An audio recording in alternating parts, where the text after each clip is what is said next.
جب تک جیوں میں آقا کوئی غم نہ پاس آئے، کوئی غم نہ پاس آئے۔ بعض حکماں نے کہا ہے، کچھ حکیموں نے، کہ روح نکلنے کے وقت 40 ایسی بڑی ہڈیاں ہیں جس سے روح نکل جاتی ہے تو موت آ جاتی ہے۔ 40 ہڈیوں سے جب روح نکل جائے تو موت آتی ہے۔ بچے کی ولادت کے وقت عورت کی 39 ہڈیوں سے روح نکل چکی ہوتی ہے۔ اب اس سے اندازہ کریں کہ وہ موت کے منہ میں قریب جا کر واپس آتی ہے۔ ایک بچے کو جنم دینا دنیا میں، یہ اللہ تبارک و تعالیٰ ہی ان عورتوں کو صبر دیتا ہے، اور وہ درد اور وہ تکلیف کو برداشت کرنے کی اللہ تبارک و تعالیٰ ہی انہیں طاقت عطا کرتا ہے، ورنہ اس درد کو سہنا ہر ایک کا کام نہیں ہے۔ بہرحال حضرت بی بی مریم نے اس درد کی شدت میں جو پکارا وہ قرآن میں آیا ہے، قرآن میں آیا۔ اسی لیے تو حدیث پاک میں بھی ملتا ہے کہ سوال ہوا میرے آقا صلی اللہ تعالیٰ علیہ وسلم سے کہ میں یا رسول اللہ اپنی بوڑھی ماں کو اپنے کندھے پر بٹھا کر حج کرا چکا ہوں، خانہ کعبہ کے ساتھ طواف، اور گرم زمین جس میں ننگے پیر میرے تلووں میں آبلے پڑ گئے ہیں، تو کیا میں نے اپنی ماں کا حق ادا کر دیا؟ حضور پاک صلی اللہ تعالیٰ علیہ وسلم کا جواب سنیں۔ ان سے فرمایا کہ تم نے اپنے کندھے پر اپنی بوڑھی ماں کو بٹھا کر حج کرایا، طواف کعبہ کروایا، تم اس کے حق کی بات کرتے ہو۔ جب تم اپنی ماں کے پیٹ میں تھے ایک جھٹکا تم نے جو لگایا تھا اس کا بھی حق نہیں ادا ہوا، کیونکہ بچہ جب گھومتا ہے پیٹ کے اندر ماں کے، ہر گھومنے کے وقت، ہر چکر کے وقت اس کا ایک الگ درد ہوتا ہے۔ 9 مہینے وہ بچوں کو اٹھاتی ہے۔ میرے عزیزو، اگر تمہارے پیٹ میں کھانا زیادہ ہو جائے تو پیٹ بھاری پڑ جاتا ہے اور آپ چل پھر نہیں پاتے، جلدی سے آپ سکون کی جگہ ڈھونڈتے ہیں کہ میں پیٹ خالی کر لوں یا ہلکا کر لوں۔ اور اس عورت کو، ماں کو، اللہ نے 9 مہینے تک تمہارا بوجھ دیا اور وہ اٹھائے گھومتی رہتی، پھرتی رہتی ہے۔ سیدہ بی بی مریم نے ولادت کے وقت یہ فرمایا، اس کے بعد رب تعالیٰ کی طرف سے یہ ان کو ندا آئی، کیا کہ جب وہ وہاں قریب لیٹی تھی ایک پتھر پر، اور ان کے قریب میں ہی ایک کھجور کا درخت تھا، رب تعالیٰ نے فرمایا وَهُزِّي إِلَيْكِ بِجِذْعِ النَّخْلَةِ تُسَاقِطْ عَلَيْكِ رُطَبًا جَنِيًّا، مریم اس درخت کو پکڑ کر کے ہلاؤ، تم پر پکی تازی کھجوریں گریں گی۔ تو ولادت کا وقت ہے ان کا، عیسیٰ علیہ السلام کی پیدائش کا، اور حضرت بی بی مریم کو کھجور کا درخت ہلانے کا حکم ہوا، انہوں نے ہلایا تو پکی کھجوریں ان پر گریں۔ رب تعالیٰ نے فرمایا فَكُلِي وَاشْرَبِي وَقَرِّي عَيْنًا، مریم کھا اور پی لے اور اپنی آنکھوں کو ٹھنڈی کر لے۔ مفسرین فرماتے ہیں درد زہ کے وقت اگر کسی عورت کو کھجور دیا جائے تو یہ قرآن پاک کے نسخے کے اعتبار سے اللہ تعالیٰ اس کے درد میں آسانی عطا فرماتا ہے، کیونکہ حکیم مطلق رب ذوالجلال نے حکم دیا بی بی مریم کو کہ کھجور کھاؤ، پکی کھجوریں تم پر گریں گی۔ تو کھجور کا حکم بھی ہے۔ ہمارے بزرگوں کے ہاں رواج تھا کہ ولادت کے وقت جب تکلیف زیادہ ہوتی تو وہ کچھ کھجوریں لا کر کسی امام کے پاس، عالم دین کے پاس لاتے کہ کچھ دم کر کے دے دیں کہ گھر میں ولادت ہونے والی ہے۔ اب کہاں ہے کون سا کھجور، کون سی مٹھائی، سیدھے آپریشن تھیٹر میں لے جانا ہے اور بند کرنا ہے، کاٹنا ہے پھر نکالنا ہے۔ خیر، اللہ تبارک و تعالیٰ آج بھی جو لوگ اسلام پر چلنا چاہتے ہیں ان کے لیے آسانیاں عطا فرماتا ہے یقیناً۔ تھوڑی ہی دیر کے بعد حضرت عیسیٰ علیہ السلام کی ولادت ہوئی۔ یہ بیت اللحم جو جگہ ہے آج بھی وہ فلسطین میں ہے، بیت اللحم، جس پتھر پر حضرت عیسیٰ علیہ السلام کی ولادت ہوئی وہ جگہ آج بھی موجود ہے۔ پھر وہاں سے حضرت بی بی مریم نے اپنے بچے کو اٹھایا، کوئی نہیں تھا وہاں پر، ان کے حمل سے لے کر ولادت تک کوئی بھی قریب نہیں آیا، اور نہ زندگی میں کبھی ان کو کسی نے چھوا۔ آپ نے گود میں اٹھایا، اب کیا کریں گی، بچہ آ گیا ہے۔ رب تعالیٰ نے فرمایا فَإِمَّا تَرَئِنَّ مِنَ الْبَشَرِ أَحَدًا فَقُولِي إِنِّي نَذَرْتُ لِلرَّحْمَنِ صَوْمًا فَلَنْ أُكَلِّمَ الْيَوْمَ إِنسِيًّا۔ مریم اب اپنی بستی کی طرف جاؤ گی، اگر کوئی انسان تمہیں نظر آئے، لوگ اگر نظر آئیں تو بات مت کرنا کسی سے، ان سے کہنا آج میں نے چپ رہنے کا روزہ رکھا ہے۔ ہاں، اس شریعت میں ہوا کرتا تھا چپ کا روزہ، خاموشی کا روزہ، کہ دن بھر خاموش رہنے کا بھی روزہ ہوا کرتا تھا۔ اب یہ بھی کیسے بتائیں گی، وہ اشارے سے۔ اس زمانے میں ہوتا تھا جب کوئی خاموشی کا روزہ رکھتا تو وہ اشاروں سے بات کرتا، سامنے والا سمجھ جاتا آج اس کا خاموشی کا روزہ ہے۔ کاش یہ روزہ اور بھی ہمارے ساتھ ہوا کرتا، لیکن اس شریعت میں ہمارے ہاں چپ کا روزہ نہیں ہے، خاموشی کا روزہ نہیں ہے۔ میں تو یہ سوچتا ہوں کم سے کم عورتوں کے لیے تو ہو جاتا۔ خاموشی کا روزہ بڑا ثواب ہے، وہ بہت بڑی غلطیوں سے، گناہوں سے بچ جاتی ہے۔ آپ کو اندازہ نہیں ہے، میرے آقا صلی اللہ علیہ وسلم نے زبان کو یوں 2 انگلیوں سے پکڑ کر کے فرمایا تھا، پکڑ کر کے، تمہارے 2 جبڑوں کے بیچ میں گوشت کا ایک ٹکڑا ہے، حضور نے فرمایا کہ یہ انسان کو جنت میں بھی لے جاتا ہے اور دوزخ میں بھی لے جاتا ہے۔ ہاں، اور پھر ایک حدیث پاک ہے، حضور فرماتے ہیں 2 جبڑوں کے بیچ میں ایک گوشت کا ٹکڑا زبان، 2 رانوں کے بیچ میں ایک گوشت کا ٹکڑا شرمگاہ، جس نے ان 2 چیزوں کی حفاظت کی ذمہ داری لے لی، میرے آقا فرماتے میں اسے جنت میں لے جانے کی ضمانت دیتا ہوں، جنت میں لے جانے کی ضمانت دیتا ہوں، یہ 2 چیزوں کی اگر کوئی حفاظت کر لیا۔ خیر، حضرت بی بی مریم اپنے بچے کو لے کر کے آئیں، لوگ دیکھنے لگ گئے کہ مریم ہے اور اس کی گود میں بچہ ہے، تو ظاہر سی بات ہے قوم کا جو رویہ ہوتا ہے، سیدھے پکار کر کہنے لگے یا اخت ہارون ما کان ابوک امرأ سوء وما کانت امک بغیہ، اے مریم یہ کیا کر لیا تو نے۔ اخت ہارون جو ہے اس وقت سب سے پاک عورت کو کہا جاتا تھا، اخت ہارون لقب کے طور پر حضرت بی بی مریم کو انہوں نے پکارا، نہ تمہارے باپ برے تھے نہ تمہاری ماں بری تھی، یہ تو نے کیسے کر لیا، یہ بچہ تیری گود میں کیسے آیا۔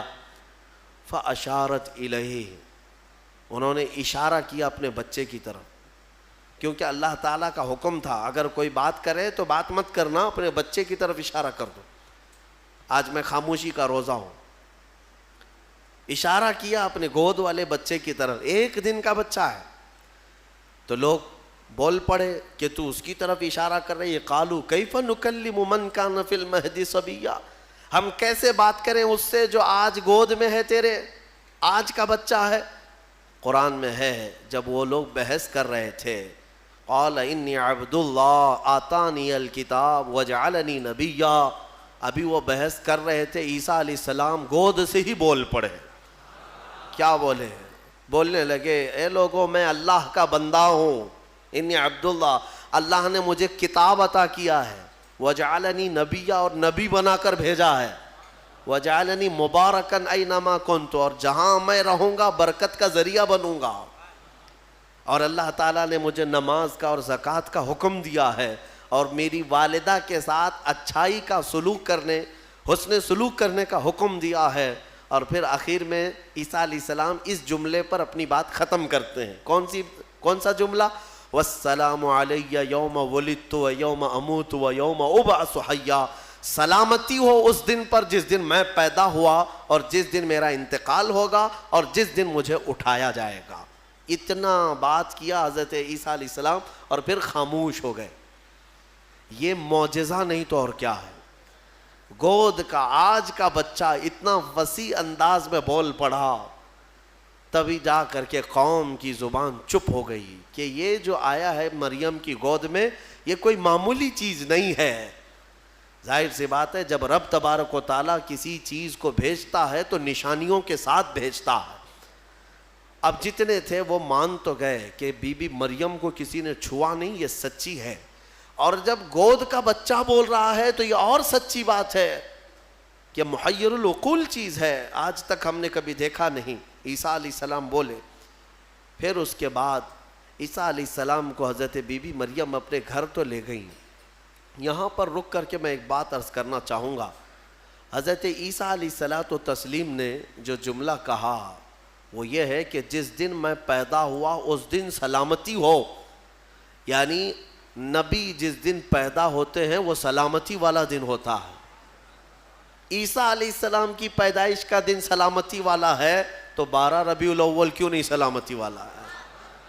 ہاں، اور نبی خود اپنی ولادت کے دن سلام بھیج رہے ہیں، اور ہم سید الانبیاء کی ولادت پر امتی سلام بھیجیں تو کیا حرج ہے؟ یہ قرآن کا حکم ہے۔ نبی خود اپنی ولادت کے دن سلام بھیج رہے ہیں اور امتی اپنے نبی کے پیدائش کے دن پر سلام بھیجے تو یقیناً یہ باعث برکت ہے اور قرآن کے مطابق ہے۔ خیر، یہ حضرت عیسیٰ علیہ السلام کی ولادت کا واقعہ۔ عیسیٰ علیہ الصلوۃ والتسلیم اپنی ماں کے ہاں رہے ایک زمانے تک، پھر جب جوان ہوئے۔ اچھا، یہ ایک بات اور بھی بتاؤں، بہت کم عمر میں جن کو نبوت دی گئی، یعنی دنیا میں ظاہری طور پر، وہ 3 نبی ہیں۔ ایک حضرت عیسیٰ علیہ السلام جن کو گود میں ہی پیدائش میں دے دی گئی، دوسرے یحییٰ علیہ السلام جو حضرت بی بی مریم کے ہاں ان کے باپ حضرت زکریا علیہ السلام نے دعا کی تھی تو اللہ ان کو دیا تھا۔ یحییٰ علیہ السلام بھی پیدا ہوتے ہی نبی ہو گئے تھے، نبوت کے ساتھ دنیا میں آئے۔ تیسرے حضرت یوسف علیہ السلام، جب ان کے بھائیوں نے انہیں کنویں میں ڈالا تھا تب ان کو، یہ چھوٹی عمر میں جن کو نبوت دی گئی وہ 3 انبیاء اکرام ہیں۔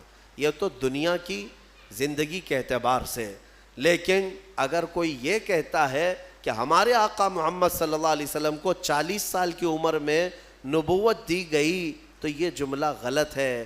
میرے عزیزو، حضور کو نبوت دی گئی نہیں، نبی ہونے کا اعلان کرنے کا حکم دیا گیا۔ نبوت کب دی گئی وہ خود رسول سے پوچھو۔ میرے آقا فرماتے ہیں کنت نبیا وآدم بین الماء والطین، میں تو اس وقت بھی نبی تھا جب آدم علیہ السلام کو ابھی مٹی اور پانی میں گوندا جا رہا تھا۔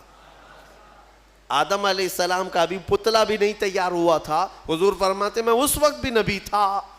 تو نبی تو میرے آقا صلی اللہ علیہ وسلم پہلے سے تھے۔ بہرحال عیسیٰ علیہ السلام اللہ تعالیٰ کی ایک نشانی ہے، ان کی ذات ہی اللہ کی ایک نشانی ہے، کیونکہ عقل میں یہ آ جانا کہ بغیر باپ کے دنیا میں آئے جبکہ ان کی ماں کو کسی مرد نے چھوا نہیں۔ اسباب تو یہ بتاتے ہیں دنیا میں کہ ایک عورت اور ایک مرد کے اختلاط سے ہی بچہ پیدا ہوتا ہے۔ دنیا میں بچے کی ولادت ایک مرد اور ایک عورت کے ملنے سے ہی ہوتی ہے، لیکن یہاں عیسیٰ علیہ السلام کی ولادت میں کوئی مرد کا اختلاط نہیں، تو عام انسانوں کے دماغ میں یہ بات نہیں آتی۔ تو اسباب کی طرف دیکھنے والا انکار کرتا ہے اور خالق اسباب کی طرف جو توجہ کرتا ہے وہ انکار نہیں کرتا، کیونکہ اسباب تو یہ بتاتے ہیں کہ ایک روٹی کھانے کے لیے کئی منزلوں سے سفر کرنا پڑتا ہے، لیکن میرا رحمان چاہے تو سیدھے آسمان سے دسترخوان بھی اتار سکتا ہے۔ ہاں، یہ اس سے بھی زیادہ تعجب کی بات میں آپ کو بتاؤں، اس سے بھی زیادہ تعجب کی بات، صالح علیہ السلام اللہ کے نبی ہیں، ان کی قوم بڑی سرکش تھی، نافرمان تھی، اور پتھروں کی پوجا کرتے تھے اور پتھروں کے گھر بناتے تھے انہیں تراش تراش کر کے۔ حضرت صالح علیہ السلام نے ان کو اللہ کی طرف بلایا تو وہ نشانی مانگنے لگے، کوئی نشانی بتاؤ کہ تم اللہ کے رسول ہو۔ تو اس زمانے میں پتھروں کے لیے ان کا بڑا مسئلہ تھا کہ پتھروں کی عبادت بھی ہے، پتھروں کے گھر بھی بناتے تھے۔ حضرت صالح علیہ السلام نے اپنی قوم کو ایک جگہ جمع کیا اور ایک پتھر کو، پہاڑ کا ایک پتھر ہے، اس پتھر کو حکم دیا تو اللہ تعالیٰ نے اس پتھر کے اندر سے ایک اونٹنی پیدا فرمائی، ناقۃ اللہ، اس کو اللہ کی اونٹنی۔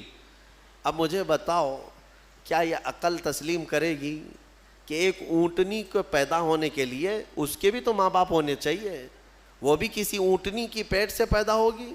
لیکن اتنا محیر العقول واقعہ کہ پتھر اور اونٹنی کا کیا میل۔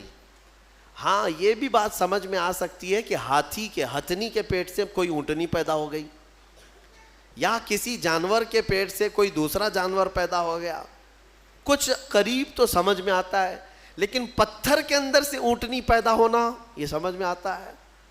اللہ تبارک و تعالیٰ جب اپنی نشانیاں دکھانا چاہتا ہے تو اسی طرح کی معجزے اپنے نبیوں کو دیتا ہے اور ظاہر کرتا ہے تاکہ لوگ ان اللہ کے نبیوں کی حقانیت کو تسلیم کریں۔ اسی لیے ہم کہتے ہیں کہ پتھروں سے پانی کا جاری ہونا سمجھ میں آتا ہے۔ اگر تم پیاسے ہو، ہم نے کہیں پتھر میں سوراخ کر دیا اور پانی بہنے لگ گیا تو آپ پانی پی لیں گے، ہو سکتا ہے تھوڑا بہت تعجب کریں گے، تھوڑا بہت تعجب کریں گے، ہاں انہوں نے پتھر سے پانی نکال دیا، لیکن دماغ میں تمہاری یہ تو ہے کہ بہت سارے پہاڑوں میں دیکھا ہے ہم نے پتھروں کے بیچ سے پانی بہتا ہے۔ لیکن محمد الرسول اللہ صلی اللہ علیہ وسلم کے صحابہ جب پیاسے ہوئے تو پتھر سے میرے آقا نے نہیں، انگلیوں کے بیچ سے پانی جاری کر کے دکھایا ہے۔ سمجھ میں آتی ہے یہ بات؟ پتھر سے نکلنا تو سمجھ میں آتا، انگلیوں سے نکلنا، اور انگلیوں سے میرے عزیزو پسینہ نہیں کہ 2 بوند 4 بوند نکل گیا ہو پانی اور اس کو جمع کر لیا ہو، بلکہ صحابہ فرماتے ہیں اس وقت مجمع میں 1400 صحابہ تھے اور سارے صحابہ نے پیٹ بھر کر پانی پیا۔ پنجاب رحمت حضور کی انگلیوں سے جو نکلے اس پانی سے سارے صحابہ 1400 صحابہ نے پانی پیا، اپنے مویشیوں کو جانوروں کو پلایا، اپنے برتنوں میں اور اپنے مٹکوں میں سب بھر بھی لیا۔ اور صحابی فرماتے ہیں اس وقت اگر ہم 10,000 بھی ہوتے تو وہ پانی کم نہ ہوتا، اس سے زیادہ کی تعداد بھی ہو۔ یہ جو معجزے ہیں اللہ تبارک و تعالیٰ کے، یہ نبیوں کے لیے دیے جاتے ہیں، اور یہ نشانیاں حضرت عیسیٰ علیہ الصلوۃ والتسلیم اللہ رب العزت کی کھلی نشانی تھے۔ اب آگے میں بتاتا ہوں، ایک تو ان کی پیدائش ہی نشانی ہے، ان کی ولادت ہی ایک نشانی ہے، لیکن جب آپ جوان ہوئے ہیں اور لوگوں کو اللہ کی طرف بلائے، ایک خدا کی دعوت، اس کے باوجود لوگ نشانیاں پوچھتے رہے، کیونکہ وہ یہودیوں کی جماعت میں آئے تھے۔ بنی اسرائیل میں حضرت عیسیٰ علیہ السلام پیدا ہوئے، اس وقت یہودی تھے، اور یہودی نافرمان قوم اکثر نبیوں کو جھٹلایا کرتے، یہاں تک کہ نبیوں کا قتل بھی کرنے میں ان کا بڑا ہاتھ رہا ہے۔ یہودیوں نے تقریباً 10,000 نبیوں کو قتل کیا ہے۔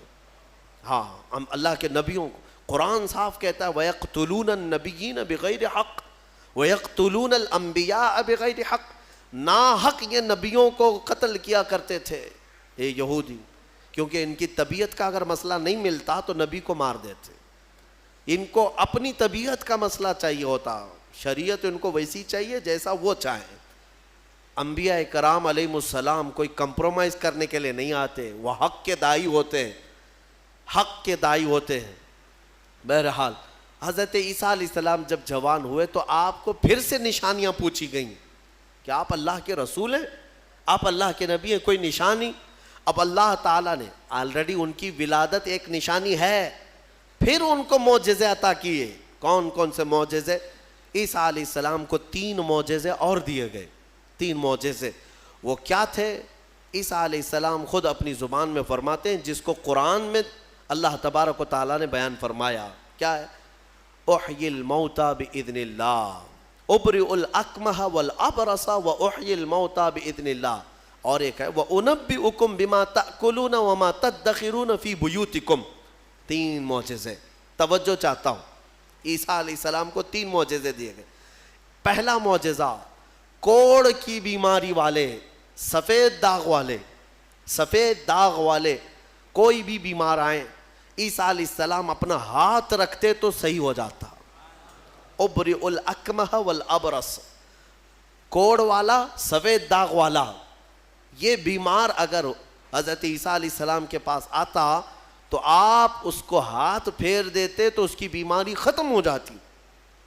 دوسرا معجزہ، وَأُحْيِي الْمَوْتَى بِإِذْنِ اللَّهِ، کہتے ہیں کہ میں مردوں کو اللہ کے حکم سے زندہ کر دیتا ہوں۔ عیسیٰ علیہ السلام فرما رہے ہیں۔ عیسیٰ علیہ السلام کا معجزہ یہ تھا کہ اگر وہ کسی قبر کو ٹھوکر مارتے تو قبر سے مردہ زندہ کھڑا ہو جاتا، مرنے کے بعد دوبارہ زندہ کرتے عیسیٰ علیہ السلام۔ کبھی کبھار مٹی کے پرندے بناتے، ان میں پھونک مارتے تو وہ اڑنے لگتے تھے۔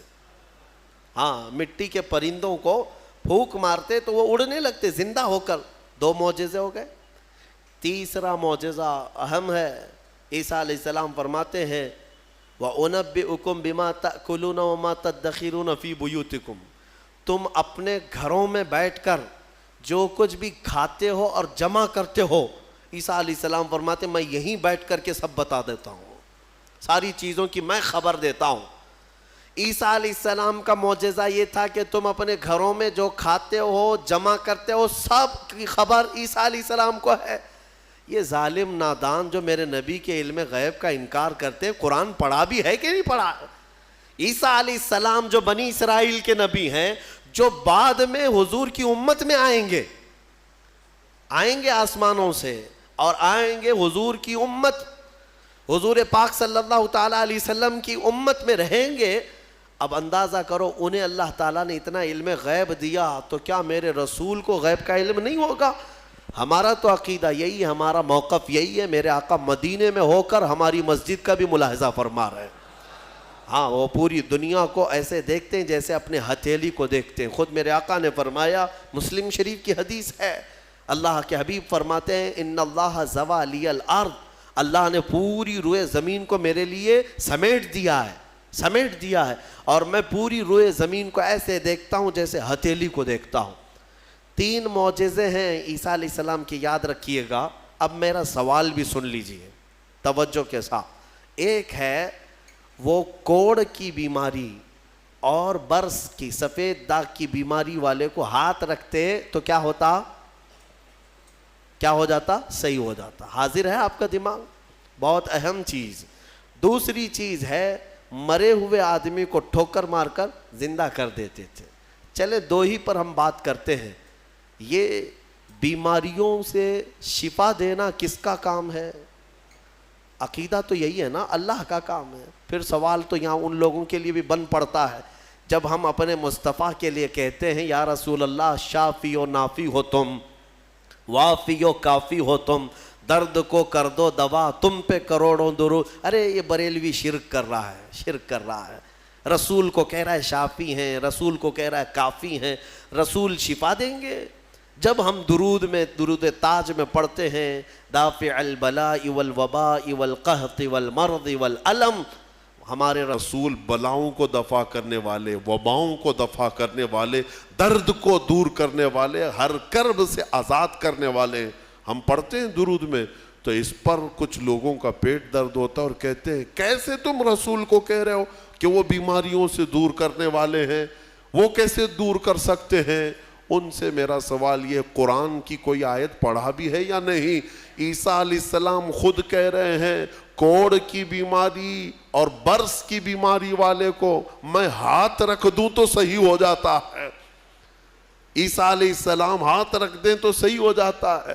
اچھا, اس سے بھی بڑی چیز, زندگی دینا اللہ کا کام, موت دینا اللہ کا کام, یہ اللہ تبارک و تعالیٰ کی قدرت میں ہے. اور مرنے کے بعد دوبارہ اٹھانا یہ تو اور بڑی بات ہے, یہ اللہ کی قدرت میں ہے. اور وہ کام عیسیٰ علیہ السلام کہہ رہے کہ میں مردوں کو زندہ کرتا ہوں. میرے عزیزو, اب یہ شرک نہیں ہوا؟ عیسیٰ علیہ السلام کے بارے میں اگر کوئی عقیدہ رکھے گا کہ وہ مردوں کو زندہ کرتے تھے تو شرک ہو جائے گا. کچھ لوگوں کے فتوے کے حساب سے تو شرک ہے, کیونکہ وہ رسول کے واقعات کو نہیں مانتے. غوث پاک نے اگر کسی مردے کو زندہ کیا تو کہتے ہیں یہ جھوٹی کہانیاں ہیں. ہاں, یہ کیسے ہو سکتا ہے؟ یہ صرف اور صرف اللہ رب العزت کا کام. پھر قرآن جو عیسیٰ علیہ السلام کے بارے میں بتا رہا ہے, کیا عیسیٰ خدا ہیں؟ عیسیٰ علیہ السلام خدا ہے؟ یہاں ایک نقطہ سمجھ کر کے چلو. اللہ رب العزت یقیناً قادر مطلق ہے, رزاق وہی ہے, خالق وہی ہے, شافی وہی ہے. لیکن اگر وہ اپنی طاقت کسی محبوب رسول یا نبی کو شفا دینے کی طاقت دے دے, دوبارہ زندہ کرنے کی طاقت دے دے, یا بیماریوں سے دور کرنے کی طاقت دے دے, تو اس میں کسی کے پیٹ درد ہونے کی ضرورت نہیں. مولا جسے جو چاہے وہ مقام عطا فرما ہے. یہ شرک بھی نہیں ہے. اللہ جسے جو چاہے وہ عطا فرمائے. اسی لیے ہمارا موقف یہ ہے الحمدللہ کہ ہم مانتے ہیں کہ رسول پاک صلی اللہ تعالیٰ علیہ وسلم بیماریوں کو دور کرتے تھے، لیکن ہم انہیں خدا نہیں مانتے. جیسے عیسیٰ علیہ السلام اللہ کی عطا سے بیماروں کو شفا کرتے تھے، میرے مصطفیٰ بھی اللہ کی عطا سے بیماروں کو شفا کرتے ہیں. اور اسی لیے ہم مانگتے بھی ہیں میرے آقا کی بارگاہ میں، ہمیں بزرگوں نے سکھایا ہے. بلکہ ایک حدیث بھی میں آپ کو بتا دوں. ایک صحابی آئے اور ان کے بھائی کا پیٹ درد کر رہا تھا، بہت تکلیف تھی. حضور کے پاس آئے، کہا یا رسول اللہ میرے بھائی کا پیٹ بہت درد کر رہا ہے. ڈاکٹر نہیں تھا کیا مدینے میں؟ کوئی طبیب نہیں تھا. وہ صحابی حضور کے پاس کیوں آئے؟ اس لیے کہ صحابہ کو معلوم تھا کہ یہ شفا خانہ ہے، یہاں سے جو حکم ہوگا اس میں شفا ہے. حضور اکرم صلی اللہ تعالیٰ علیہ وسلم نے فرمایا جاؤ اپنے بھائی کو شہد چٹاؤ، اسقیہ عسلا، اسے شہد چٹاؤ. وہ گئے، شہد چٹایا تو جلاب لگ گئے، یعنی بہت زیادہ لوز موشن شروع ہو گئے. وہ دوسرے دن بھاگے بھاگے آئے، کہا میں نے تو کل شہد چٹایا لیکن وہ زیادہ اس کا درد بڑھ گیا اور موشن شروع ہو گئے، یعنی جلاب ہو گئے، دست آ رہے. تو حضور پاک صلی اللہ علیہ وسلم نے دوسرے دن پھر کیا دوا فرمائی؟ کہا اسقیہ عسلا، جاؤ اس کو پھر شہد چٹاؤ. پھر سے شہد چٹاؤ. ایک دوا سے اگر فائدہ نہ ہو تو آپ پھینک دیں گے. اور وہ صحابی دوسرے دن پھر گئے، اپنے بھائی کو کہا آج پھر شہد کھاؤ. پھر انہوں نے شہد کھایا تو آج تو ایسا ہوا کہ ان کا بستر خراب ہو گیا، اٹھنے بیٹھنے کی طاقت نہیں تھی، اتنے زیادہ دست ہونے لگے. شہد جیسی کھا رہے بڑھتا جا رہا ہے، بڑھتا جا رہا ہے. تو کوئی آ کے یہ تو کہہ سکتا تھا کہ ریئیکشن ہو رہا ہے دوا بدل دیں. تیسرے دن آئے وہ صحابی، کہا یا رسول اللہ اب تو اور حالت بری ہو گئی، بہت زیادہ تکلیف پہ ہے. تیسرے دن میرے آقا صلی اللہ علیہ وسلم نے فرمایا جا اپنے بھائی کو شہد چٹا. تیسرے دن بھی اس صحابی نے کہا یا رسول اللہ شہد چٹاؤں؟ کہا ہاں، تیرے بھائی کا پیٹ جھوٹ بول رہا ہے، اللہ کا نبی سچ بول رہا ہے. وہ گئے تیسرے دن شہد چٹایا. تیسرے دن جب شہد چٹایا تو نہ جلاب ہے نہ درد ہے، بلکہ پہلے سے بہتر صحت ہے، صحت و تندرستی پہلے سے بہتر ہے. وہ آئے میرے عزیزوں، کہنا یہ تھا کہ حضور پاک صلی اللہ تعالیٰ علیہ وسلم نے پھر ارشاد فرمایا کہ تمہارے بھائی کو شہد کی جو تجویز کی گئی تھی وہ اللہ تبارک و تعالیٰ کے حکم سے ہے کہ شہد میں اللہ نے شفا رکھا ہے. اب وہ گڑبڑ کیوں ہو رہی تھی؟ ایک بار چٹانے کے بعد اور گڑبڑ. شیطان اس طرح سے کرواتا ہے تاکہ تمہارا عقیدہ رسول کی بات پر نہ رہے، اور اگر تم جمے رہ گئے اسی بات پر تو شفا تو اللہ ہی کی طرف سے آئے گی. بسا اوقات ایسا ہوتا ہے کہ کچھ لوگ ہم سے آ کر کے کہتے ہیں کہ حضرت کوئی وظیفہ دے دیجئے. وظیفہ دیے، جو کام تھا وہ بھی چھوٹ گیا. آپ نے جو دیا اس سے ریئیکشن ہو گیا ہے. اکثر لوگوں کو ایسا لگتا ہے ہمارے پاس وظیفہ لیتے ہیں، تعویذ لیتے ہیں، 2 دن کے بعد پھر بولتے ہیں کہ حضرت ابھی تک کچھ ہوا نہیں ہے. تو کیا ہمارے پاس موسیٰ علیہ السلام کی چھڑی ہے کہ ابھی ماریں گے تمہاری دکان کھل جائے گی، بازار میں تمہارا انبار لگ جائے گا؟ صبر بھی تو کوئی چیز ہے. آپ جن چیزوں کو تجویز کیا جاتا ہے علماء ربانیین کی طرف سے احادیث کے ذریعے سے، اس پر صبر ہوگا، اللہ تبارک و تعالیٰ تمہیں آزمائے گا، اور اگر تم کھرے اتر گئے تو انشاءاللہ ساری برکتیں تمہیں اللہ عطا فرمائے گا.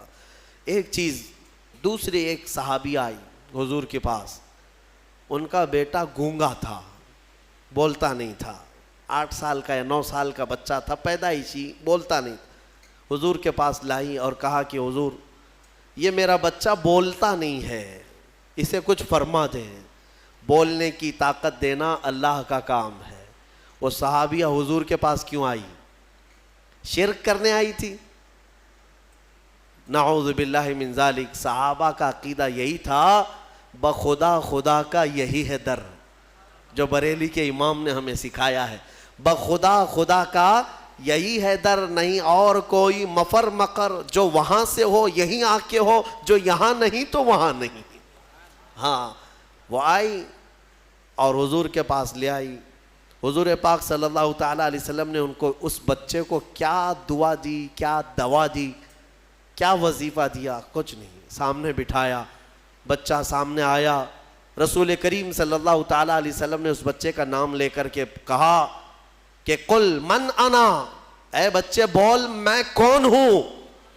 سوال حضور نے فرمایا, وہ گونگا پیدائشی بول پڑا اشہد انک محمدن رسول اللہ, میں گواہی دیتا ہوں کہ آپ محمد اللہ کے رسول ہیں. مجھے بتاؤ, اسی لیے ہمارے امام اعلیٰ حضرت فاضل بریلوی رضی اللہ تعالیٰ عنہ نے فرمایا ہے, آنکھ عطا کیجئے اس میں ضیا دیجئے, جلوہ قریب آ گیا تم پہ کروڑوں درود. ہم مانگتے حضور کی بارگاہ میں ہیں تو یہ صحابہ کا ہی عقیدہ ہے. میرے عزیزوں, میں نے عیسیٰ علیہ الصلوۃ والتسلیم کے ان واقعات سے یہ ثابت کرنے کی کوشش کی ہے کہ الحمدللہ اہل سنت و جماعت کا جو موقف ہے وہ قرآن و حدیث کے مطابق ہے. کوئی گمراہ نہ ہو اور نہ ہی گمراہیوں میں آئے, الحمدللہ. اب میں یہاں پر بات ختم کرتا ہوں تفسیر کو. عیسیٰ علیہ السلام کے ان معجزوں کو دیکھ کر بہت سے ایمان بھی لائے, بہت سے ایمان بھی لائے, اور آپ کی ایک جماعت بڑھتی گئی. آپ کے 4 شاگرد مشہور ہوئے. ویسے آپ کے جو حواریین ہیں, جو اصحاب ہیں, جو آپ کے صحابہ تھے, ان کو حواریین کہا جاتا ہے. وہ 12 لوگ تھے. ان 12 میں 4 مشہور ہیں جن کے ناموں سے انجیل ہے آج بھی. متی, لوقا, یوحنا, مرقس, یہ عربی نام ہے. ان کو انگلش میں الگ الگ کہا جاتا ہے, جان, میتھیو. یہ جو بائبل میتھیو, بائبل جان, یہ سب جو ہیں انہی 4 شاگردوں کے نام ہیں. عیسیٰ علیہ السلام کے بڑے فرمان بردار, بڑے وفادار تھے, اور انہی صحابہ سے ان کا دین پھیلا. مذہب عیسائیت, یا جس کو آپ یہ سمجھ لیں عیسیٰ علیہ السلام کا جو دین تھا وہ دین اسلام کے عقائد سے مختلف نہیں تھا. اس دین میں بھی اللہ کو ایک مانا جاتا, اور عیسیٰ علیہ السلام کو اللہ کا بندہ اور ان کا رسول, اللہ کا رسول. یہ دین اسی طرح چلتا رہا اور اسی کی تبلیغ بھی ہوتی رہی. لیکن یہودیوں کو یہ بات نہ بھائی. یہودی اس وقت سے عیسیٰ علیہ السلام پر الزام لگاتے تھے, ان کی ماں کو گالیاں دیتے تھے, بی بی مریم پر تہمت رکھتے تھے, ناپاکی کی تہمت لگاتے تھے یہ یہودی. عیسیٰ علیہ السلام کا ایک وقت ایسا بھی آیا کہ یہودیوں کے نرغے میں, کیونکہ یہودی بڑے ہی فتین اور پلان کرنے والے, منصوبہ کرنے والے لوگ, عیسیٰ علیہ السلام کے قتل کا منصوبہ بنا لیا.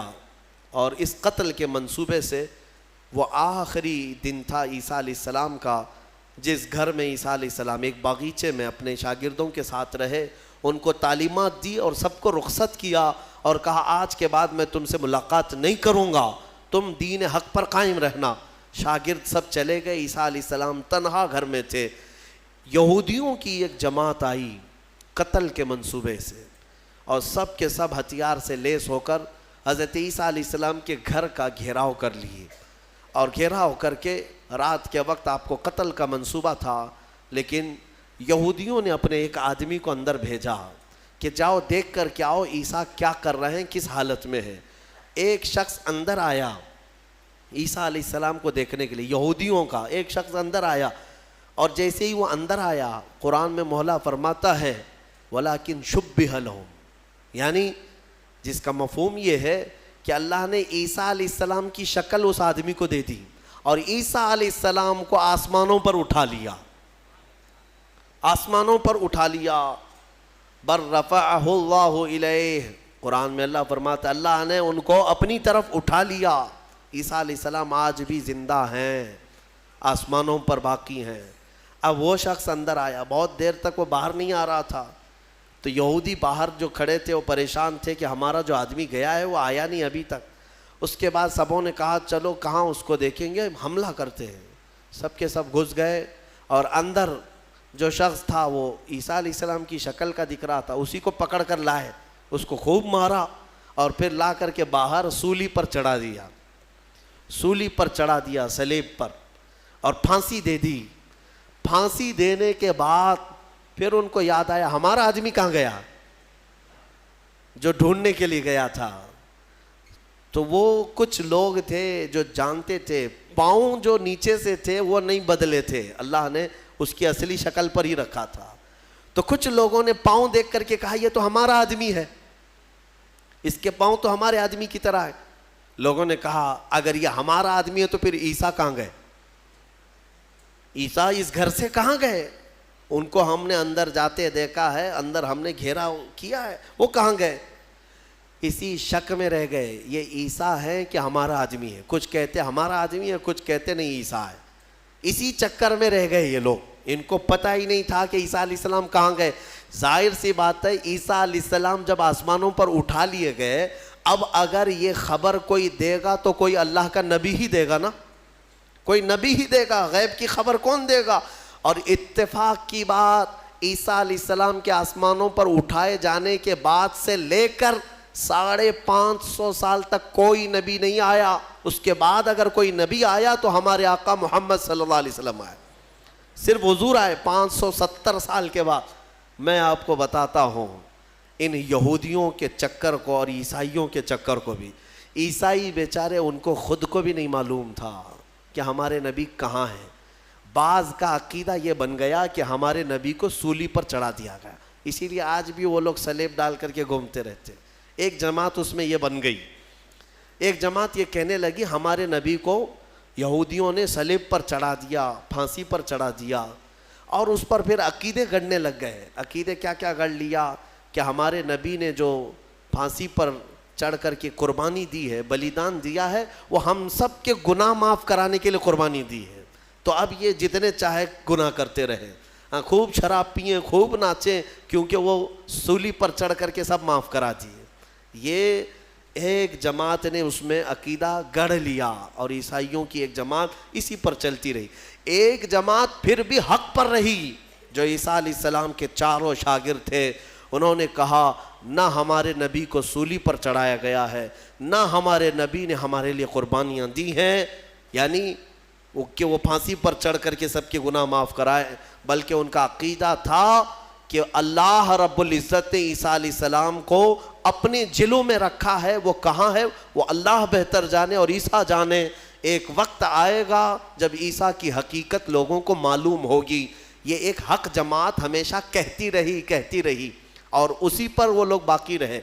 پھر اس میں فرقے بھی ہوئے، عیسائیوں میں بہت سارے فرقے بھی ہوئے، 70 سے زیادہ فرقے ہوئے، الگ الگ عقیدے۔ اور یہ فرقے بھی کس نے بنائے؟ یہودیوں نے بنائے، ان کے اندر گھس کر کے الگ الگ ان کے دماغ چینج کیے۔ پھر ٹرائنیٹی کا عقیدہ آ گیا کچھ عیسائیوں میں کہ عیسیٰ خدا کے بیٹے ہیں، مریم خدا کی بیوی ہے۔ کچھ لوگوں کا عقیدہ یہ بنا، پھر کچھ لوگوں کا عقیدہ بنا کہ 3 خدا ہیں، ایک خدا اللہ، ایک خدا جبرائیل، ایک خدا عیسیٰ۔ آج بھی کچھ لوگ ہیں اس میں، پروٹسٹ ہیں، کیتھولک ہیں اور آرتھوڈاکس ہیں، یہ سب جو فرقے بنے سب میں تھوڑا تھوڑا سا فرق ہے عیسیٰ علیہ السلام کو ماننے کے لیے۔ بعض کہتے ہیں گاڈ ہے، فادر ہے، اور پھر یہ سن ہے اور میری ہے، یہ 3 خدا ہے، ٹرائنیٹی کے عقیدے بنے۔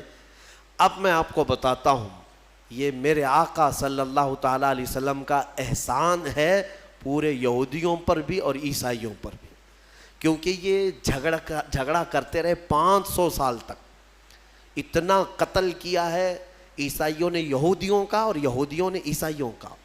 500 سال اتنے قتل ہو گئے جس کا شمار نہیں کر سکتے۔ پورا فلسطین خون میں نہا جاتا تھا جنگوں میں، یہ دونوں جماعتیں لڑتی تھیں۔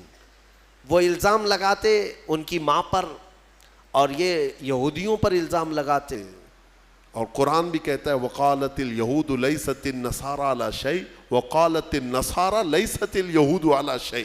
دونوں کہتے تھے، عیسائی کہتے تھے یہودی کوئی چیز ہی نہیں ہے، اور یہودی کہتے عیسائی کوئی چیز ہی نہیں ہے، دونوں لڑتے تھے۔ 570 سال کے بعد میرے آقا صلی اللہ علیہ وسلم جب جلوہ بار ہوئے اور پھر میرے آقا پر قرآن کی آیتیں اتری اور سورہ مریم اتری، تب میرے آقا نے علل اعلان فرمایا کہ اے لوگوں مریم پر تہمت نہ رکھو، وہ اللہ کی سب سے پاک باز بندی ہیں۔ عیسائیوں کو احسان ماننا چاہیے میرے آقا کا کہ حضرت بی بی مریم کی طہارت پوری دنیا میں اگر عیسیٰ علیہ السلام کے بعد کسی نے بیان کی ہے تو میرے مصطفیٰ نے بیان کی ہے۔ انبیاء اکرام کی شریعتوں میں بدلاؤ ہوتا رہا، کتابیں بدلتی رہیں، لیکن عقیدہ سب کا ایک ہی تھا۔ آدم علیہ السلام سے لے کر آج تک جو عقیدہ ہمارا ہے، یہ عقیدہ سب کا متفق ہے، ایک ہی ہے۔ یہ کتنے نبی آئے، ان کی صحیح تعداد تو اللہ اور اس کے رسول کو ہی معلوم، لیکن کچھ حدیثوں میں ایک فگر ملتا ہے۔ ایک روایت میں حضور اکرم صلی اللہ تعالیٰ علیہ وسلم کی حدیث میں ملتا ہے 1,24,000، اور ایک روایت میں 2,24,000۔ تو الگ الگ روایتیں آئی ہیں، صحابہ نے جو روایت کیا۔ اس لیے بزرگوں نے فرمایا، علماء نے فرمایا کہ صحیح تعداد تو اللہ ہی بہتر جانے، لیکن کبھی اگر کہنا ہوا تو یوں کہیں 1,24,000 کم و بیش۔ کم و بیش کا لفظ ہم استعمال کرتے ہیں، کیوں؟ کم بھی ہو سکتے ہیں یا زیادہ بھی ہو سکتے ہیں، لیکن سب پر ہمارا ایمان ہے۔ لیکن یہاں ایک عقیدہ سنتے جائیے، اللہ کا نبی آپ کس کو کہیں گے؟ کسی کو بھی اللہ کا نبی کہنے کے لیے نام کے ساتھ آپ کو قرآن میں اس کا نام ہونا چاہیے یا رسول پاک سے سنا ہوا ہونا چاہیے۔ حضرت ابراہیم علیہ السلام نام کے ساتھ نبی ہم جانتے ہیں کہ نہیں؟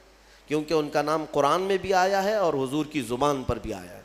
اسماعیل علیہ السلام، موسیٰ علیہ السلام، عیسیٰ علیہ السلام، داؤد علیہ السلام، سلیمان علیہ السلام، یہ انبیاء وہ ہیں جن کے نام قرآن میں آئے اور احادیث میں بھی آئے۔ کل 26 نبیوں کے نام قرآن میں آئے۔ کتنے؟ 26 نبیوں کے نام قرآن پاک میں آئے، اور کچھ ان کے علاوہ احادیث میں نام آئے ہیں۔ احادیث میں نام آئے ہیں، کل ملا کر کے 40 نام ہوں گے۔ اگر 40 نام ہیں تو باقی 1,24,000 کہاں ہیں؟ تو ان کے بارے میں آپ کو من جملہ عقیدہ رکھنا ہوگا۔ اتنے آئے تھے لیکن ہر ایک کا نام ہمیں معلوم نہیں۔ جتنے نام حضور نے بتائے اتنے ناموں کے ساتھ ہمیں نبی ماننا فرض ہے۔ اب یہاں پر وہی بات آ جاتی ہے، بعض لوگ یہ کہتے ہیں کہ کسی کی تعلیمات اچھی دیکھ کر کے شاید وہ بھی نبی ہو سکتے ہیں، گوتم بدھ بھی نبی ہو سکتا ہے۔ رام کرشن کے بارے میں بھی کچھ لوگوں نے کلام کر دیا۔ ہاں، یہ میں ان لوگوں کی بات نہیں کر رہا ہوں جو رام کرشن کے بھکت ہیں، بلکہ میں بعض مسلمان اسکالر کہے جانے والوں کی بات کر رہا ہوں۔ ہاں، ان لوگوں کو تحقیق کا بڑا شوق ہے تو تحقیق میں کچھ بھی لٹ مار دیں گے۔ کیوں میاں؟ گوتم بدھ نبی ہیں، نبی ہو سکتے ہیں، یہ کچھ لوگوں نے یہ شوشہ چھوڑا۔ دلیل میں یہ کہتے ہیں ان کی تعلیمات بھی جو ہیں وہ دوسرے نبیوں کی تعلیمات سے ملتی جلتی ہیں۔ اخلاق کی تعلیم ہے، اچھائی کی تعلیم ہے، تصوف کے جتنے بھی مراحل ہیں وہ ان کی تعلیمات میں بھی ملتے ہیں۔ ہو سکتا ہے وہ اپنے زمانے کے نبی رہے ہوں۔ ایک بات یاد رکھ لیں، میں نے جو آپ کو فارمولہ بتایا اس پر ہمیشہ چلیے۔ آپ کسی کو بھی نام کے ساتھ نبی کہنے کے لیے ان کا نام قرآن میں یا حدیث میں آیا ہوا ہونا ضروری ہے۔ اگر قرآن و حدیث میں ان کا نام نہیں آیا تو چاہے اس کی تعلیمات سب سے اعلیٰ ہی کیوں نہ ہو، نبی ہم نہیں کہہ سکتے، نبی نہیں کہہ سکتے۔ اتنی بات یاد رکھیں۔ اور اگر غیر نبی کو آپ نے نبی مان لیا کافر ہو جاؤ گے، معاذ اللہ رب العالمین۔ کسی غیر نبی کو، نبی نہیں تھا اور آپ نے اس کو نبی کہا، کافر ہو جائیں گے۔ اور کوئی نبی ہیں ان کی نبوت کا انکار کیا تب بھی کافر ہو گئے۔ بات سمجھ میں آ رہی؟ یہ عقیدہ بہت ہی اہمیت کا عامل ہے، اس لیے اس کو لے کر کے چلیں۔ آپ غیر نبی کو آپ نبی کہہ نہیں سکتے۔ اب یہ انبیاء کرام علیہ السلام اللہ تعالیٰ کے محبوب اور مقبول بندے، اللہ تعالیٰ براہ راست ان پر وحی فرماتا ہے، پیغامات بھیجتا ہے۔ مخلوق کو اللہ تعالیٰ ڈائریکٹ بات نہیں کرتا۔ تمام بندوں سے اللہ تعالیٰ وما کان اللہ تبارک و تعالیٰ فرماتا ہے کہ اللہ تبارک و تعالیٰ کسی بشر سے بات نہیں کرتا مگر یہ کہ کسی نبی کے ذریعے سے، وحی کے ذریعے سے۔ انبیاء اکرام علیہ السلام ذریعہ ہیں بندوں اور رب تعالیٰ کے بیچ میں۔ جو احکام اللہ کے پہنچانے ہوتے ہیں وہ بندوں کے ذریعے سے نبیوں کے ذریعے سے پہنچائے جاتے ہیں۔ اب آپ توجہ چاہتا ہوں، 1,24,000 کم و بیش جتنے بھی نبی آئے کہاں سے شروع ہوئے کہاں پہ ختم ہوئے یہ بھی ماننا ضروری ہے آپ کو۔ اسلامی عقیدہ، سب سے پہلے نبی آدم علیہ السلام اور سب سے آخری نبی محمد صلی اللہ علیہ وسلم، یہ دونوں چیزیں بھی ماننا آپ کو ضروری ہے۔ قرآن پاک جب مکمل ترتیب دے دیا گیا نا، مکمل ترتیب دے دیا گیا تو ادھر ایک اور ادھر ایک، جس کو ہم رٹ کہتے ہیں نا، رٹ پٹھا یعنی کور، اس کو عربی میں دفت کہا جاتا ہے، ما بین الدفتین، یعنی دو رٹ کے کور لگا دیے گئے قرآن کو۔ اور حضرت عثمان غنی نے فرمایا اب قرآن وہی ہے جو ان دو رٹ کے بیچ میں ہے، اس میں کوئی ایک ورق زیادہ بھی نہیں کرے گا اور ایک ورق اس میں سے نکالے گا بھی نہیں، سب گنا جا چکا ہے۔ اور اگر یہ رٹ ہٹ گیا یعنی یہ کور ہٹ گیا تو کوئی بھی اس میں اضافہ کرے گا یا کم کرے گا۔ میں یہ مثال اس لیے دے رہا ہوں، آدم علیہ السلام ابتدائے انبیاء اکرام میں پہلے نبی ہیں اور محمد صلی اللہ تعالیٰ علیہ وسلم آخری نبی ہیں۔ یہ دونوں اول و آخر کا ماننا بہت ضروری ہے۔ ان میں ایک نبی کو بھی ہٹایا تو بہت سارے ظالم دوسروں کو لا کر اندر داخل کریں گے، وہ بھی نبی ہیں یہ بھی نبی ہیں۔ اور اسی لیے انبیاء اکرام میں ایمان کی جب بات آتی ہے تو خاص طور پر ہم یہ ذکر کرتے ہیں سارے نبیوں کو ماننا ہمارے لیے ضروری ہے، سارے نبیوں پر ایمان ہے، لیکن محمد صلی اللہ تعالیٰ علیہ وسلم کے بارے میں کچھ عقیدے الگ ہیں، خاص ہیں۔ وہ یہ ہے کہ وہ نبی بھی ہیں، رسول بھی ہیں، افضل الرسل بھی ہیں، سید الانبیاء بھی ہیں، یہ سب ماننا ہر مومن کے لیے ضروری ہے۔ وہ امام الانبیاء بھی ہیں، امام الاولین امام الآخرین بھی ہیں، اور سب سے مضبوط چیز یہ ماننا ضروری ہے کہ میرے محمد صلی اللہ علیہ وسلم خاتم النبیین ہیں، اب ان کے بعد کوئی نبی نہیں آ سکتا۔ اگر کسی نے نبوت کا دعویٰ کیا میرے آقا کے بعد، حدیث میں اس کو دجال کہا گیا ہے، وہ دجال ہے۔ دجال کسے کہتے ہیں؟ سب سے بڑا جھوٹا۔ وہ جو بڑا دجال آئے گا وہ بعد میں آئے گا، لیکن جو نبوت کا دعویٰ کرتے ہیں وہ بھی دجال ہیں۔ حضور کی ایک حدیث میں میرے آقا نے فرمایا میرے بعد تم دیکھو کہ قریب 30 دجال آئیں گے اور سب نبوت کا دعویٰ کریں گے۔ حضور کے انتقال کے وفات کے فوراً بعد ہی 2 دجال ظاہر ہو گئے تھے، مسیلمہ کذاب اور اسود عنسی۔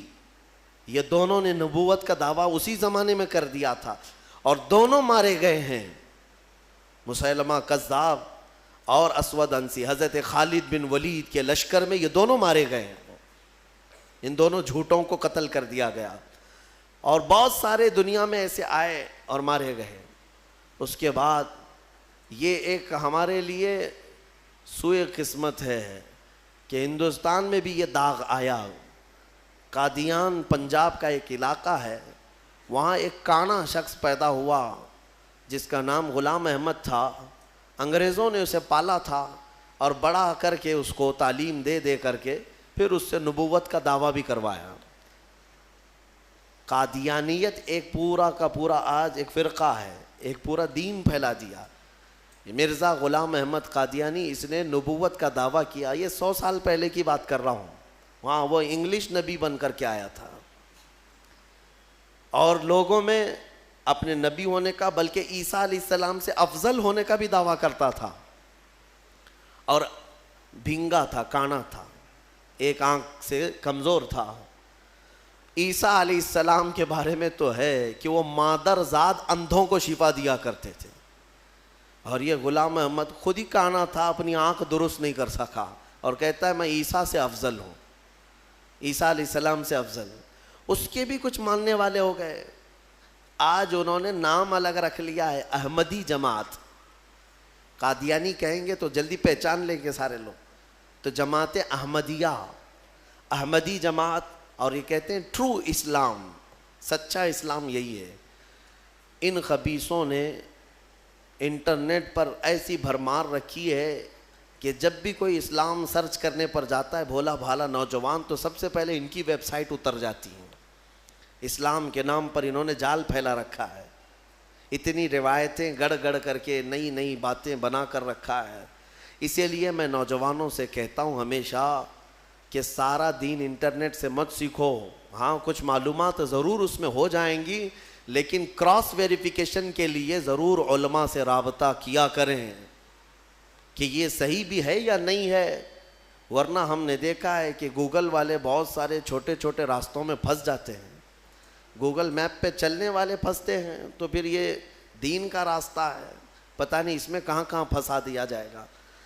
تو یہ غلام احمد قادیانی, اس نے جھوٹی نبوت کا دعویٰ کیا, اور اس نے یہ بھی دعویٰ کیا کہ میرے پاس فرشتے بھی آتے ہیں, انگلش میں وہی لے کے آتے ہیں, انگلش میں وہی لے کر کے آتے ہیں. اور اس نے کتابیں بھی لکھ دیں, 17-18 کتابیں لکھی, اور سب میں الگ الگ تعلیمات بھر دیا. جیسے حضور پاک صلی اللہ تعالیٰ علیہ وسلم کی حدیثیں ہیں, اس کو چرا چرا کر کے الگ الگ مضمون کی کتابیں لکھ دیا. آپ کو میں ایک بات بتا دوں, اس نے خود اپنے ہاتھوں سے کتاب لکھا ہے, جبکہ 1,24,000 کم و بیش جتنے نبی آئے, ان نبیوں کے بارے میں ایک روایت متفقہ ہے کہ کسی بھی نبی نے اپنے ہاتھ سے کوئی وحی نہیں لکھی. اسی لیے تو میرے آقا صلی اللہ علیہ وسلم نے بھی نہیں لکھا. اور اس بات کو لے کر کچھ جاہل یہ سمجھتے ہیں کہ حضور کو لکھنا نہیں آتا تھا. ارے نبیوں کی شان ہے, وہ لکھتے نہیں تھے. کیوں؟ اس لیے کہ نبی کا حافظہ ایسا ہوتا ہے کہ اسے لکھنے کی ضرورت ہی نہیں ہوتی, ضرورت نہیں. ہاں لیکن لکھوایا جاتا تھا, حضور نے لکھوایا ہے صحابہ سے. اور یہ مردود تو خود ہی لکھتا تھا, ساری کتابیں خود ہی لکھا, اور پھر بعد میں مارا بھی گیا, ختم بھی ہو گیا. انہوں نے ایک گند پھیلا رکھی ہے, فرشتوں کا نام بھی ٹیسو ٹیسو میسو میسو, نہ جبرائیل نہ میکائیل نہ اسرافیل نہ اسرائیل, ٹیسو ٹیسو میسو میسو, جو وہی لے کر کے آتے تھے. نعوذ باللہ من ذالک. انہوں نے ایک دین کو مذاق بنایا. اس طرح کے اور بھی جھوٹے نکلیں گے, نبوت کا دعویٰ کریں گے تو فوراً پہچان لینا کہ یہ ہمارے زمانے کا دجال ہے. دجال کہتے ہیں سب سے زیادہ جھوٹ بولنے والا, سب سے زیادہ جھوٹ بولنے والا, اس کو کیا کہتے ہیں عربی میں؟ دجال. اور دنیا کا سب سے بڑا جھوٹ کہ حضور کے بعد کوئی نبی پیدا ہوگا, یہ دنیا کا سب سے بڑا جھوٹ ہے, اور جس نے کہا وہ دجال ہے. اور ابھی فی زمانہ ہمارے ہاں جو دجال ہے وہ ہماری کرنٹ میڈیا ہے, میڈیا نیوز کے اینکر, یہ تقریباً یہ دجال کے چیلے ہیں, یعنی چھوٹے چھوٹے دجال ہیں. کیونکہ جھوٹ جتنا زیادہ بولتا ہے عربی میں اس کو دجال کہتے ہیں. دجل عربی کا لفظ ہے حقیقت کو چھپا دینا, حقیقت کو چھپا دینا. ہاں یہ کہیں گے گھر چوری ہو گیا, دیکھا ہے چور سامنے سے جا رہا, نہیں میاں وہ تو لومڑی نے چوری کیا ہے, اور پوری دنیا کو باور بھی کرا دیا جائے گا لومڑی نے چوری کیا ہے. یہ جو دجل ہے اس کو دجال کہتے ہیں, یہ جھوٹ. بہرحال انبیاء اکرام علیہم السلام کے متعلق یہ عقائد آپ کے ذہن نشین رہیں کہ یہ بہت ہی اہمیت کے حامل ہیں. نبوت کے متعلق جو عقائد ہے, اے میرے عزیزو, اس میں کبھی گمراہی نہ آئے. ابھی ماضی میں 4-6 مہینے پہلے ہی ہم سے کچھ لوگ بار بار مطالبہ کر رہے تھے کہ ایک ہندوستان میں کوئی رام پال نام سے شخص ہے جس نے تعلیمات وغیرہ کے ذریعے سے اپنے آپ کو یہ ثابت کرنا شروع کیا کہ محمد کے بعد میں آخری نبی ہوں. تمہارا کیا تعلق ہے نبوت سے, ادھر کیوں آ گئے؟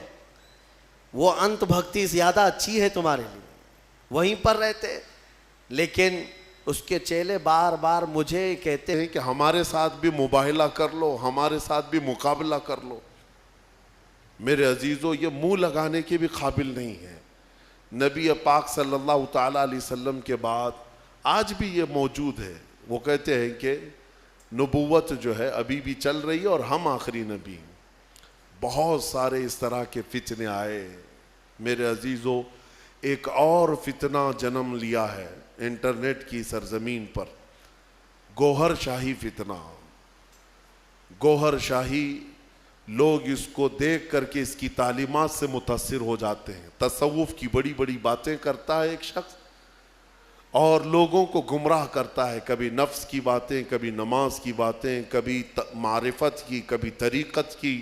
بھولے بھالے مسلمان یہ سمجھتے ہیں کہ اس سے زیادہ علم کس کے پاس ہے. اے میرے عزیزو, اس سے بھی زیادہ تعجب کی چیزیں تمہارے پاس آتی رہیں گی. حضور پاک نے بہت پہلے ہی بشارت دی ہے کہ ایسی جماعتیں آئیں گی. تمہیں پتہ نہیں ان کے چھپے ہوئے عقیدے. یہ گوہر شاہی فتنہ کیا ہے؟ یہ اپنے ایک پیر کو مانتے ہیں جس کو یہ کہتے ہیں کہ وہ رب الارباب ہے, معاذ اللہ, یعنی تمام خداؤں کو بھی پالنے والا ہے. وہ پتہ نہیں کون سے خداؤں کو پالنے والا ہے, لیکن ان کا عقیدہ یہ ہے کہ وہ رب الارباب ہے. یہ لفظ ہے, میں نے سنا ہے, کھلی ہوئی, یہ کھلا ہوا ارتداد ہے. ان کا اسلام سے بھی تعلق نہیں اور لوگ اس کو تصوف کا بادشاہ سمجھے بیٹھے ہوئے ہیں, کہتے ہم کو سیدھا راستہ مل گیا. بلکہ میں نے ان کے فتنوں میں یہ تک سنا ہے, وہ کہتے ہیں اس زمانے میں اگر کوئی لا الہ الا اللہ کلمہ پڑھتا ہے تو وہ کھلا شرک کرتا ہے. اب یہ کلمہ نہیں چلے گا, گوہر شاہی کلمہ چلے گا, اس کے پیر کا کلمہ چلے گا. نعوذ باللہ من ذالک. نبوت کا بھی قریب قریب دعویٰ انہوں نے کیا ہے. اور جانتے ہیں یہ گوہر شاہی جو ایک فرقہ ہے, ریاض نام سے کوئی ان کا گرو گھنٹال ہے, اس کو اس بڑی پیمانے پر مانتے ہیں کہ یہ تسبیح میں کیا پڑھتے ہیں, ہم تو سبحان اللہ کہتے ہیں, وہ سبحان الریاض کہتے ہیں. نعوذ باللہ من ذالک. میں بھولے بھالے سنی مسلمانوں کو سمجھانا چاہوں گا کہ صرف جو دکھنے والی چکا چوند ہے اس پر مت چلے جانا. ان کا چھپا ہوا زہر اتنا خطرناک ہے کہ تم بے ایمان ہو جاؤ گے, کفر کی موت مر جاؤ گے, تمہیں پتہ بھی نہیں چلے گا. ہو سکتا ہے 90 باتیں ان کی اچھی لگتی ہوں, تصوف کی, طریقت کی, معرفت کی, لوگوں کو کا دل موہ لیتی ہیں باتیں. انسان کے اندر کی حقیقت بتا رہا ہے, انسان کے عروج و ارتقاء کی منزلیں بتا رہا ہے, انسان کے برزخی زندگی بتا رہا ہے, تو لوگوں کو نیا پن اچھا لگتا ہے, اٹریکٹ ہوتے ادھر چلے جاتے ہیں. لیکن تمہیں پتہ نہیں اس اٹریکشن میں آپ کب کے دین کھو بیٹھتے ہو, ایمان چلا جاتا ہے. جو شخص دنیا میں اپنے پیر کو یہ عقیدہ رکھتا ہو کہ یہ رب الارباب ہے, یعنی رب کو بھی پالنے والا ہے معاذ اللہ, اور یہ عقیدہ رکھتا ہو کہ تسبیح اسی کی پڑھی جائے گی, اور یہ عقیدہ رکھتا ہو کہ کلمہ اس زمانے میں لا الہ الا اللہ پڑھنا کھلا شرک ہے, نعوذ باللہ, پھر اس کا دین اسلام سے کیا تعلق ہے؟ یہ یہودیوں کے پالے ہوئے وہ لوگ ہیں جو اسلام کو پڑھتے ہیں اور اسلامی لباس پہن کر کے ہماری جماعتوں میں آتے ہیں. لہٰذا میں سب کو الرٹ کرنا چاہوں گا, اس فتنے سے اپنے آپ کو بچاؤ. میں بہت دور دور جا کر کے دیکھا, چھوٹے چھوٹے علاقوں میں صرف انٹرنیٹ کو دیکھ کر کے لوگ اس کے مرید ہو گئے, اس کے گرویدہ ہو گئے, اس کے پیچھے ہو گئے. کسی وقت انشاءاللہ العزیز میں پورا آپریشن کروں گا اس کا, اس لیے کہ میں بہکتے ہوئے کئی لوگوں کو دیکھا ہے. بہرحال آج سورہ انبیاء کی ہم نے تلاوت کی. مختصراً میں عرض کروں, حضرت سیدنا ابراہیم علی نبینا علیہ الصلاۃ والتسلیم کا ذکر یہاں پر ہے. وہ جو آپ کے بچپن میں واقعہ پیش آیا کہ آپ تنہا اپنی آبادی میں تھے جو اللہ کی عبادت کرتے تھے, باقی سب کے سب وہاں پر بتوں کی پرستش والے, کچھ ستارہ پرست تھے, کچھ سورج کے پوجا والے تھے. ان سارے مشرکین کے بیچ میں تنہا ابراہیم علیہ السلام ہیں جو اللہ رب العزت کی عبادت کرتے اور لوگوں کو بلاتے بھی تھے کہ اس دین کی طرف آؤ. سگے چچا کو بلایا, آزر جو مشرک رہا, حضرت ابراہیم علیہ السلام کی دعوت پر وہ نہیں آتے. بتوں کا تو ایک بہت بڑا میلہ لگتا تھا, اتنے بڑے وہاں پر تراشے ہوئے ان کے اپنے خدا تھے جن کے پاس منتیں مانگی جاتی, اعتکاف کرتے, نظر و نیاز کرتے, اس زمانے کے جیسے طریقے تھے ان کے. ایک مرتبہ ایسا ہوا کہ وہ لوگ پورے کے پورے گاؤں کے باہر میلے میں گئے تھے اور گاؤں میں کوئی نہیں تھا, ابراہیم علیہ السلام اکیلے آئے. یہ جھوٹے خداؤں کے پاس کلاڑی اپنے ہاتھ میں لے کر ایک ایک کو مارتے اور گراتے چلے گئے, سب کو توڑتے چلے گئے, اور ان سے کہتے بھی تھے کہ میں مار رہا ہوں, بچا لو اپنے آپ کو. کون بچاتا؟ وہ اپنے جسم سے مکھی نہیں ہٹا سکتے۔ پھر اس کے بعد سارے لوگوں کو زمین بوس کر کے بڑے بت کے گلے میں کلہاڑی لٹکا دیا، جو سب سے بڑا تھا اس کے گلے میں کلہاڑی لٹکایا اور واپس چلے آئے۔ شام کو جب لوگ آئے گاؤں والے، اپنے خداؤں کا یہ حشر دیکھا تو آگ بگولا ہو گئے۔ یہ سب ایسی درگت کس نے بنائی ان کی؟ قرآن میں اللہ تعالیٰ فرماتا ہے قالوا من فعل هذا بآلهتنا، سب کہنے لگے کہ کس نے کیا ہمارے خداؤں کے ساتھ ایسے؟ پھر سب آپس میں بات کرنے لگے، قالوا سمعنا فتى يذكرهم يقال له ابراہیم، ہم نے سنا ہے کہ ایک نوجوان رہتا ہے جس کا نام ابراہیم ہے، اسی نے کیا ہوگا، وہ اکیلا نہیں آیا تھا ہمارے ساتھ۔ تو لوگوں نے کہا بلاؤ اس کو۔ بادشاہ وقت کے سامنے بلایا گیا اور پوچھا گیا اَأَنْتَ فَعَلْتَ هَذَا بِآلِهَتِنَا یا ابراہیم، اے ابراہیم ہمارے خداؤں کے ساتھ تو نے ایسا کیا ہے؟ یہ سب ایسی درگت ان کی تو نے بنائی، سب ٹکڑے ٹکڑے نیچے گرے ہوئے ہیں۔ قال بل فعلہ کبیرہم، ابراہیم علیہ السلام نے کہا نہیں، ان کے بڑے نے کیا ہے، ان کے ساتھ ان کے بڑے نے کیا ہے۔ بڑا بہت موجود تھا نا، بڑا جس کی کلاڑی گلے میں لٹک رہی تھی، تو لوگ حیرت میں رہ گئے کہ ایک بڑے نے چھوٹوں کو سب کو کیسے مار دیا۔ ابراہیم علیہ السلام نے ذو معنی بات کی تھی، یعنی جس کو دو معنی والی بات کہا جاتا ہے۔ وہ تو جاہل سمجھ رہے تھے کہ ابراہیم نے کہا ہمارے بڑے خدا نے سب ایسا کیا، جبکہ ابراہیم علیہ السلام کی نیت یہ تھی کہ ان کا بڑا تو میں ہی ہوں، ان کا بڑا میں ہی ہوں، ان کے بڑے نے کیا ہے، آپ سچ ہی بول رہے تھے۔ لوگوں نے کہا ان کا بڑا ایسا کیسے کر سکتا ہے، ایسے کیسے کر سکتا ہے؟ تو آپ نے کہا باقی تو سب مرے ہیں، ایک تو کھڑا ہے، اس سے پوچھو کس نے کیا، ایک تو ابھی باقی ہے نا، اسی سے پوچھو باقی سب کے ساتھ ایسے کس نے کیا۔ تو سب غصے میں لال پیلے ہو گئے، کہا کہ تم ہمارے خداؤں کے بارے میں ایسی ایسی باتیں کرتے ہو۔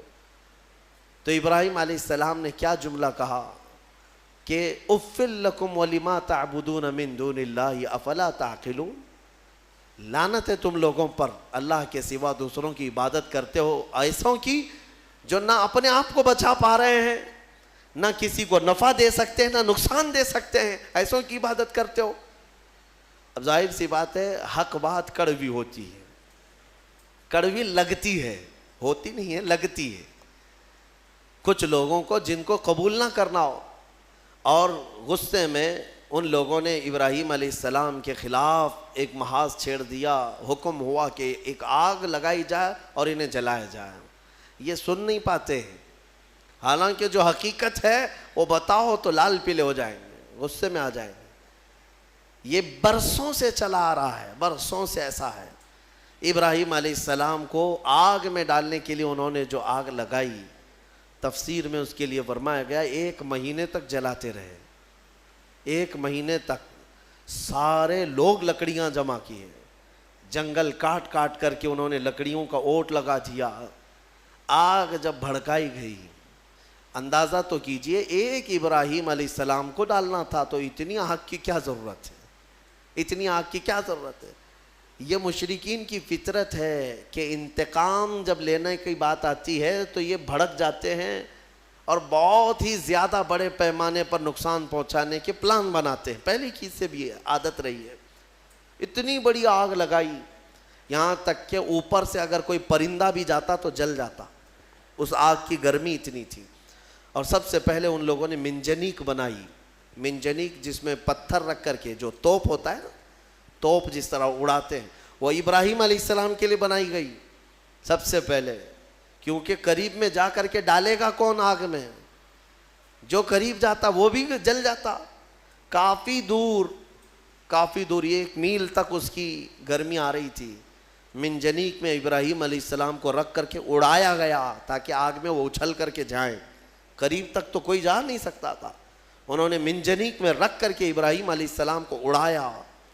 جب ابراہیم علیہ السلام آگ میں گرے جا رہے تھے تو اللہ رب العزت نے جبرائیل امین کو بھیجا کہ فوراً جاؤ ابراہیم کے پاس اور ان کو آگ سے بچاؤ۔ جبرائیل آئے اور کہنے لگے الک حاجت یا خلیل اللہ، اے اللہ کے خلیل کوئی حاجت ہو تو بتا دے، آگ میں گرنے کے قریب ہیں۔ ابراہیم علیہ السلام کہتے ہیں حاجت تو ہے مگر تم سے نہیں، میرے رب ذوالجلال سے۔ یہ توکل تھا، یقین تھا۔ اللہ تعالیٰ فوراً فرماتا ہے قلنا یا نار کونی بردن و سلاما علی ابراہیم، ہم نے کہا اے آگ ابراہیم پر ٹھنڈی ہو جا، سلامتی والی ہو جا۔ اللہ کا یہ حکم تھا، یا نارو اے آگ۔ اس وقت حضرت ابراہیم علیہ السلام کے لیے جو جلائی گئی تھی آگ، وہ دکھ تو رہی تھی آگ، لیکن اندر سے ایسی ٹھنڈی تھی جیسے کسی باغیچے کی ٹھنڈی ہوا۔ ابراہیم علیہ السلام اس میں کئی دنوں تک رہے، اور آپ کے جسم تو دور کی بات، آپ کے کپڑے کا رواں تک نہیں جلا۔ اور اتنا ہی نہیں، روایات میں ملتا ہے کہ اس زمانے میں پوری دنیا میں جہاں جہاں آگ جل رہی تھی ساری آگ ٹھنڈی ہو گئی تھی، کیونکہ اللہ نے فرمایا یا نارو اے آگ ٹھنڈی ہو جا۔ تو ہر آگ نے یہ محسوس کیا کہ یہ حکم میرے لیے تو نہیں ہے، دنیا میں جہاں جہاں آگ جل رہی تھی سب ٹھنڈی ہو گئی۔ ابراہیم علیہ السلام کے لیے ٹھنڈی کی گئی تھی ایک آگ، لیکن دنیا کی ہر آگ ٹھنڈی ہوئی ہے۔ اسی لیے ہمارا یہ عقیدہ ہے کہ اللہ تبارک و تعالی جب اپنے محبوب بندوں کی محبت میں رحمتیں اتارتا ہے یا ان کے آس پاس سے عذاب اٹھاتا ہے، تو جو قریب میں ہوتا ہے سب کو بھی وہ برکت میسر آ جاتی ہے، وہ برکت مل جاتی ہے۔ ابراہیم علیہ السلام کئی دنوں تک وہاں رہے، اور اس کے بعد آگ بجھائی گئی، اور جب آگ کو ٹھنڈا کیا گیا تو ابراہیم علیہ السلام اپنے کپڑے جھاڑتے ہوئے کئی دنوں کے بعد آگ سے باہر آ رہے ہیں۔ میرے عزیزو، وہاں کیسے رہے آپ؟ یہاں تک کہ روایات بتاتی ہیں کہ ابراہیم علیہ السلام کو اس آگ کے اندر پھل بھی ملتے تھے، غذا بھی ملتی تھی، پانی بھی ملتا تھا، ساری نعمتیں ملتی تھی، اور کھاتے بھی رہتے تھے، پیتے بھی رہتے تھے۔ یعنی ابراہیم علیہ السلام کے لیے اللہ تعالیٰ نے وہ مکمل ایک بہترین آرام دہ باغیچہ بنایا۔ یہ مولا کی شان ہے، وہ جب آگ کو چاہے ٹھنڈا فرمائے اور کبھی ٹھنڈے کو چاہے تو وہ آگ بھی بناتے، اس کی قدرت کے فیصلے۔ ابراہیم علیہ السلام جب باہر آئے تو جانتے ہیں وہاں پر موجود لوگ جنہوں نے دیکھا وہ ابراہیم علیہ السلام پر ایمان لے آئے۔ اب ابراہیم علیہ السلام کے اس معجزے کے بعد گاؤں والے اور پریشان ہو گئے، جس کو ہم ہمیشہ کے لیے ختم کرنا چاہ رہے تھے، اب تو یہ آگ سے باہر آنے کے بعد ہمارا آدھا گاؤں اپنے دین میں لے لیا ہے۔ اور ابراہیم علیہ السلام کے پیروکار اور بڑھ گئے۔ پھر وہاں سے ہجرت کر کے آپ کو بابل، یہ شہر عراق کا ہے، بابل، آج بھی وہ عراق کا شہر موجود ہے، بابل، انگلش میں اس کو بیبیلون کہتے ہیں، دنیا کی سب سے پرانی آبادی جہاں ہے۔ یہاں سے ہجرت کر کے پھر ابراہیم علیہ السلام فلسطین آئے، جو مصر کا حصہ تھا۔ عزیزان گرامی، اس میں دو باتیں یہاں پر نقل کی جاتی ہیں۔ ایک بات تو یہ ہے کہ سارے لوگ جو وہاں پر ابراہیم علیہ السلام کو آگ لگانے میں مصروف تھے وہ کیا ہوئے؟ آگ جب بجھی ایک ہی دن کے اندر اللہ نے اس قوم پر ایسا عذاب نازل کیا کہ ان کے جسم زندگی میں ہی سڑ گئے، ایسے کہ ان کی انگلی لگاؤ تو گوشت نکل جائے، گلن ہو گئی، سڑن ہو گئی۔ ایک شام تک پوری آبادی سڑ گئی اور گل گئی، سب کے سب ہلاک و برباد ہوئے۔ جنہوں نے اللہ کے نبی کو آگ میں ڈالا تھا ان کا برا انجام، وہ عذاب میں گرفتار ہوئے۔ ہاں، ایک بات یہ بھی میں بتا دوں کہ جن لوگوں نے ابراہیم علیہ السلام کی حمایت کی تھی، اللہ نے ان کو اپنی محبت سے بھی نوازا اور عنایتوں سے بھی نوازا۔